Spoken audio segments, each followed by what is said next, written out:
Welcome back to Bellevue Bound. This is part 2 of our conversation with Chef John Howie. And if you haven't seen part 1 yet, click the link down below and give it a listen. So C-Star has been open for 22 years, and John Howie Steak has been open for 16, and Wildwood has been open for 10. And according to Toast, the POS system's analysis of data from the Bureau of Labor Statistics, the average lifespan of a restaurant in the United States is 6 years. You've outlasted that and trends, food fads, and even a global pandemic. And I know it hasn't been easy, so what is also equally remarkable is that your team members have been with you for decades as well. So tell us, Chef, is there a secret sauce? What is the Howie Way?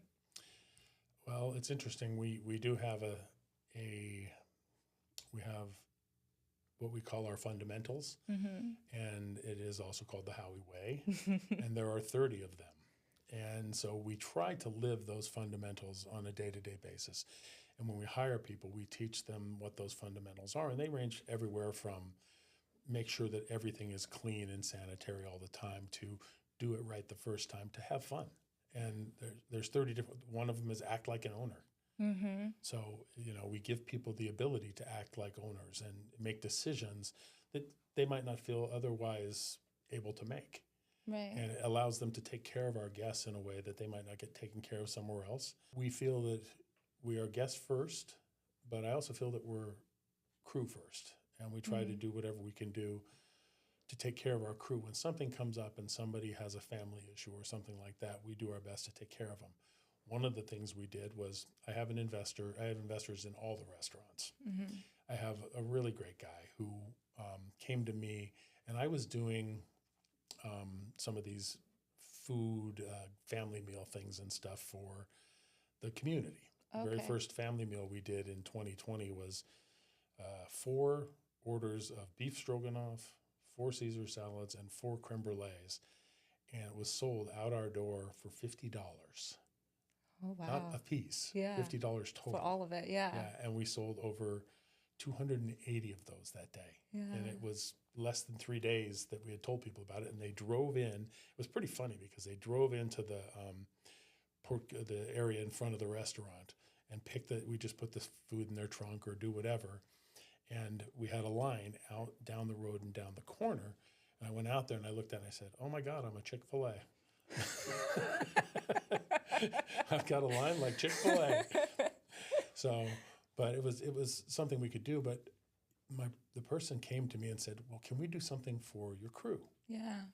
And I said, that'd be awesome. And so one of the things we were doing is we were calling our purveyors and finding out what they had in their freezers or things that they needed to sell. Yeah. And then we'd buy them and turn those into the family meals. Well, we did the same thing with what we called kind of a grocery box. Yeah.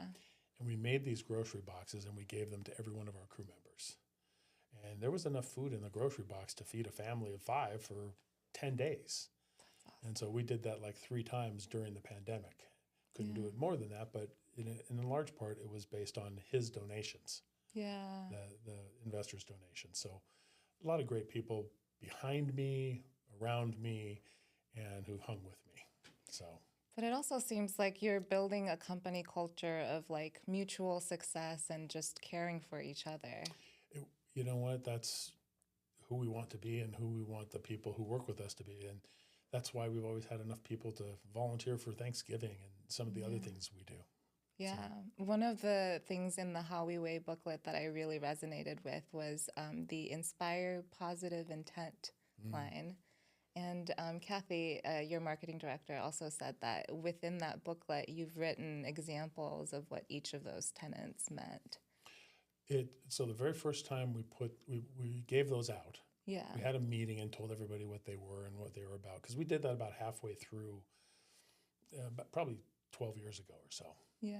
And so on the first time that we introduced each one, because we bring back one every week and talk about what it means and how you can demonstrate it or how you can be a part of that fundamental in your day-to-day job. Yeah. And so I would write down instances where I'd seen somebody doing something that was really a good explanation of what that fundamental was. Yeah. And so I'd put that down. And so, yeah, we had a lot of that. And then the next time through, because we've gone through them several times now, Yeah. because there's 30 of them, we put one out every week. So I actually had people who donated their time and their ideas and thoughts on where they could show how the fundamental was used in a situation that they were in or that they saw from somebody else. And so it was really great to have the teams participate in that as well. That's awesome. It's like co-created with everybody on your team. Exactly. In your book, you describe Rich Coman of Restaurants Unlimited as being a big influence on you as a mentor. You helped him build his dream restaurant as the executive chef of Palisade when it opened on Seattle's waterfront. And mentorship is a big part of your life. It's instinctive because of your perfectionism, and it's a gift to your mentees. And you have hundreds of employees that you are responsible for, multiple restaurants, multiple charities. Were you ever a micromanager? And if so, did it backfire? And what was the moment where everything changed? Boy, I think throughout the years, in my early life, I was more quick to be angry or very excitable and I'm a perfectionist, so I want things to be perfect every time. Yeah. I want what I do to be perfect. And then I want the people around me who are working with me to do the same. Mm-hmm. So micromanager, it's hard to be in a job as a chef and then to micromanage others as well, especially because in my position, I really had to trust that the front of the house crew was the right people and that I put the right people in those positions to do that work. So I don't know if micromanagement was really ever a concern for me. What I've tried to do over the last several years is to listen and not respond until I've had time to think. That's probably the hardest thing I've ever done in my life. Because I want everything, I'm a D personality, I want it to go, and I want it to just happen. Yeah. And so I've kind of been teaching that to the people around me as well, that's one way to really avoid, conflict and to if you really listen to what people are saying and then taking it in. And I think for me, knowing that everyone I work with and everyone who works within my organization cares. They care about the guest. They care about the people they work with. They have a high level of quality that they want to produce. Yeah. And so knowing that, if you take that first, it makes it much harder to try and micromanage somebody or to be upset with them when something goes wrong, because it's never intentional. Yeah. And if they can learn from it, then it's really great. So assume positive intent. there you go. So your restaurants have consistently earned major recognitions for their wine programs, and you've built that reputation, earning Wine Spectator's Best of Awards of Excellence every year since 2006. That's a pretty big deal. Yeah, so C-Star, it took a couple years, but it actually won something right out. It didn't win something, but it was recognized right away. Yeah. And all of that has very little to do with me. Okay. It has a heck of a lot to do with Eric Liedholm, who's my company wine director. He's also the distiller for our Wildwood Spirits company. Yeah. And so, but Eric we got named the best new wine list in America by Food and Wine magazine in 2003. Oh, like so, right after you opened? Yeah, right after we opened. Wow. And a large part because I was willing to spend money to build that wine list, but I never could have built it the way that Eric did. And he built, I think, and we've never been recognized by anybody in Bellevue for our wine list, which is kind of funny. But our wine list right now is this close to being, again, what they call a grand award with Wine Spectator, which is really, really difficult to get. There's maybe 4 restaurants in all of Seattle that have it. One of them would be Canlis. Okay. And I believe Wild Ginger carried it for a while. I'm not sure they do anymore. Right. The Wild Ginger in Seattle. Oh, okay. From the Bellevue. But it's really hard to get that designation. Yeah. And so we would have got it, except for 2020. What happened in 2020 is we sold off almost $250,000 in wine in the first 2 months of the 2020 because we needed it to pay people. That makes sense. We needed the money to pay people, and there was very little revenue otherwise. Yeah. So we sold off a lot of wine. And we've sold some wine this year, too. It's, things are a little tighter than they have been over the past few years. So, right, the economy isn't doing quite well. Well, everybody says, well, the economy of Bellevue is fine. Well, it's not bad, but when you watch TV every night, and every night they're telling you that your things aren't going well and there's problems, people take that to heart. And one of the first things that they stop spending money on is restaurants. Dining out. Yep. So, but going back on your spirits, you, with Eric Leadholm at Wildwood Spirits, created one of the most awarded gins. It is the most awarded gin in the country. It's called Curegen. Mm-hmm. And we tried to get the word C-U-R-E on the bottle. Okay. We sent the label into the feds, and the feds went, no, you can't put the word cure on a bottle. What do you think? We're going to let you put that on there and tell people you can cure them with a bottle of gin? Well, we were kind of going after this whole gin doctors thing from days ago, years ago. Because of all the herbal elements. Yeah, and also our apothecary look to our tasting room in our first distillery. Mm-hmm. And so we were trying to do that, but we couldn't do it.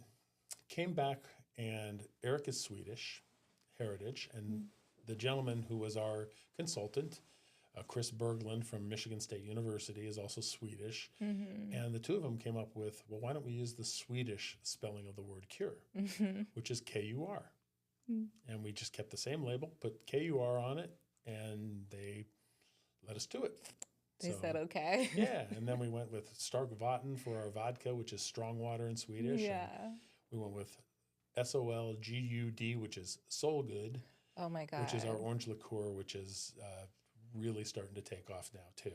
It is so good. The citrusy, nectar-like flavor is just the perfect little treat. Well, thank you. It's something we've been working on for a while, and we feel like we've really got it down now. And so it's important. And of course, we opened a second distillery, and we're making dark door bourbon in large quantities. When we had the first distillery, we could only make 18 barrels a year.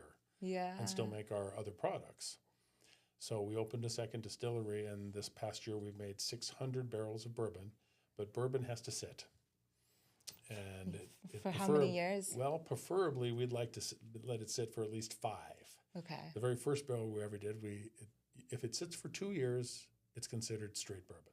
Okay. So the very first one we ever did, we pulled it out at 2 years, and it was good. It won a gold medal in Berlin. It won a double gold in San Francisco. But it's not anything near what we're making now and allowing it to sit longer. So, so it's really a great product that we're doing now. And we're very happy with it, and it's starting to grow. Like I kind of told you earlier, we have products going into California, Arizona, Nevada, Oregon, and we hope to be in several more states at the beginning of next year. Well, congratulations on that expansion. That's a big deal. Right now it's not easy either because even spirits is kind of another area where people have backed off a little bit. Wine, spirits, beer, it's all come down from its heights of 5 to 6 years ago. Yeah. But we're one of the few that is still growing, so that's good news for us. It does sound like a lot more work ahead for you. It is. There's a lot more work to do. Yeah. So we've talked about seafood, we've talked about spirits. It's time to end things with steak. You've built one of the most respected steakhouses in the region, and you've had access to some of the best beef in the world. What are some of the rarer cuts on your menu? So when we first opened the restaurant, we called it having 5 tiers of steaks. Okay. And the first tier was actually just normal 28-day wet-aged prime. Mm-hmm. Was our lowest end steak. And then we had like a 42-day dry-aged ribeye, and we had a Wagyu tomahawk, and we started using American Wagyu as well. And we used from both,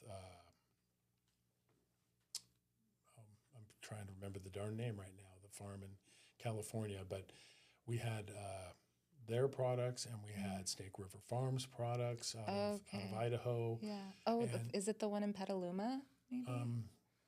Not sure if it might be there. It's now been purchased by somebody else, but it's Okay. the cattle come from either Washington or Idaho for the most part. Okay. But they're finished in Idaho. Yeah. There's Akaushi out of Texas, and that's the American Wagyu, which is then our third level of steak. Then our fourth level was Australian Wagyu. And Australian Wagyu is a little different because it is still pure blood Wagyu. When we have American Wagyu, it's been crossbred with like the Black Angus cattle.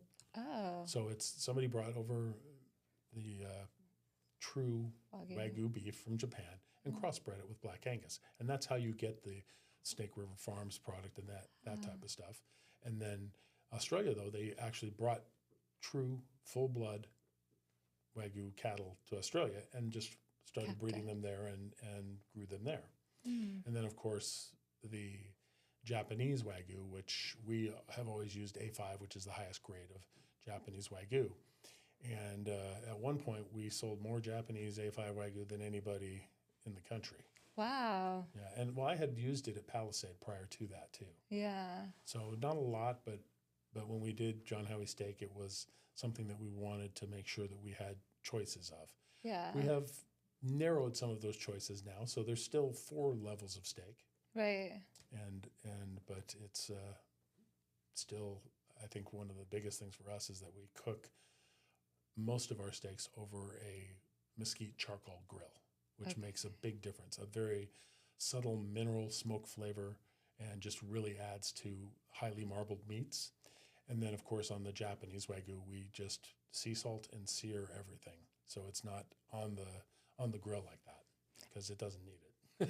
And when your steaks come out, you also have a little tower of different types of salt to go along with it too. Yeah, it was kind of something that we wanted to do a little different than everybody else. So when we started with 3 different sea salts. Yeah. One of them is my favorite finishing salt of all time. It's called Murray River sea salt. It is out of Australia. It is a pink sea salt. Okay. And then we have the Portuguese fleur de sal. And then we have the Hawaiian black lava salt. And that's the one I think I like the most on steaks, though. The lava salt. Yeah, it's got a little crunch to it, and it's very subtle. So is that the one that's kind of like little triangles almost? That's the white one. The Kona salt is black and it's like little cubes. Little cubes. Tiny little cubes, yeah. I like that. What's the cut that more people should appreciate but usually overlook? Boy, that's tough because I always ask people, what type of steak do you like the most? And really, then I try to suggest to them a steak that I know they're going to like based on what they tell me. Right. But if somebody tells me they're a ribeye fan, and a ribeye is a great steak, but we do something that's even better. And the rib steak, or the rib loin, the whole rib, has a fat cap across the top of it. So the rib steak looks kind of like a little bit of an oval look to it. Yeah. And across the top is this really unique piece that's called the cap. And the cap has this fat layers in it. But we take off the entire cap off the whole rib and cut that into steaks and then mesquite grill it. And it's kind of an explosion of flavor and fat and lusciousness in your mouth. And when we get people to try it, a lot of them never go back. Oh, what is that called? It's the rib cap steak. Rib cap steak. And we have served it in 3 different levels, but currently I think it's only available in American Wagyu. Oh, wow. So, but it's an amazing steak. And I personally am a fan of the bone in New York, the Delmonico. That's the mother of all steaks, I guess. Well, it for me, a bone-in steak has the ability to add a little more flavor. Yeah. And most bone-in steaks are from some of the more marbled cuts. Yeah. And so, and I mean, but some people, you know what, a filet mignon is their choice. You know, it's the steak we sell the most is the filet mignon by far. Yeah. And so it's most people's choice. Yeah, that makes sense. And, you know, it's beautiful. It's lean, it's flavorful. And so if somebody likes filet mignons, I don't really suggest them to have a rib cap steak. That makes sense. Now, what is a Chateaubriand? Chateaubriand? Yeah. Chateaubriand is basically the center cut of the beef tenderloin where filet mignons come from. Yeah. Oh, okay. But it's a larger roast of filet mignon. And we sear it on the grill and then finish it in the oven. And we serve it in the restaurant with some roasted vegetables. And we make a pan sauce tableside, and it's sliced and shared by up to 4 people. And I've made that several times for Christmas dinner for my kids. They always ask me for Chateaubriand. Oh, they do. Well, one of the things that I most appreciate about your steaks is actually the sauce that comes along with it. Once I ordered it with a peppercorn sauce that was really reminiscent of my upbringing around Cantonese cafes, and we would order like the chicken fried steak with peppercorn sauce. And your sauces are so immaculate. And this question is unrelated to what I just said, but tell me about what goes into your steak philosophy. What is the one hill that you will die on when it comes to cooking steak? Well, it's hard to have a hill you'll die on because everybody has their own way of cooking steaks. Yeah. And there is one hill I would die on, but it's primarily more for the large events that I do and how I cook those steaks. Okay. But even for an event where I'll go to somebody's home and I'm going to make dinner for 12 people, it's an auction item that they've purchased or something like that. And we tend to almost always use fillets for those events because a fillet will hold, because it's cut so thick, will hold the temperature a little bit better. Yes. And so I'll season and sear the outside of the steak, and then I'll let it sit on the counter for up to 3 hours when I'm sitting at somebody's home. And then it goes into the oven at a fairly high temperature, and we bring it up to just below 120 degrees, usually 115, and pull that out, and that's a perfect medium rare. Okay. Now, there's people who would swear that they want to use sous vide on their steak every single time. Sure. And I'm never going to be the guy who's going to die on that hill. There's a restaurant in Las Vegas that holds its steaks in clarified butter. Oh, wow. Which it's kind of sous videing in clarified butter. Yeah. Because it's at a certain temperature. Yeah. And then they cook them from there. And that's fun and unique. And there's just so many different ways. So I'm never going to die on the hill of your way is no good and my way is great. Yeah. But when I can make 500 to 600 filet mignons on the sidewalk in front of the Paramount Studios for Brad Brotherton's Stakeout, which benefits Fred Hutch, which I did last year. Oh, nice. Fred Hutch Cancer. Yeah, Fred Hutch Cancer Center. And it benefits that. And to be able to do that the way we do it and make 500 to 600 people happy with the quality of the steak that they get, I feel pretty good about that. Yeah, that's truly impressive. Yeah. Well, thank you so much for taking your time to spend it with us today, John. It was truly a pleasure.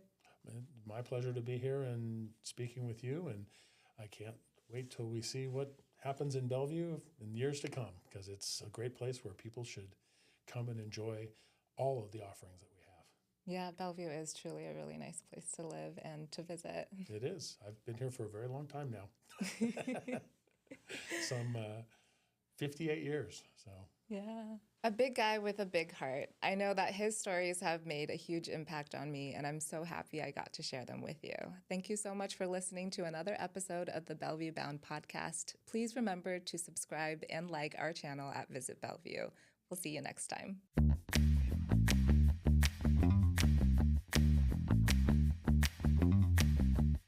This video was recorded and produced by Just Talk Studios, the premier video podcasting studio in Bellevue, Washington. Visit justtalkstudios.com to learn more and book your session today.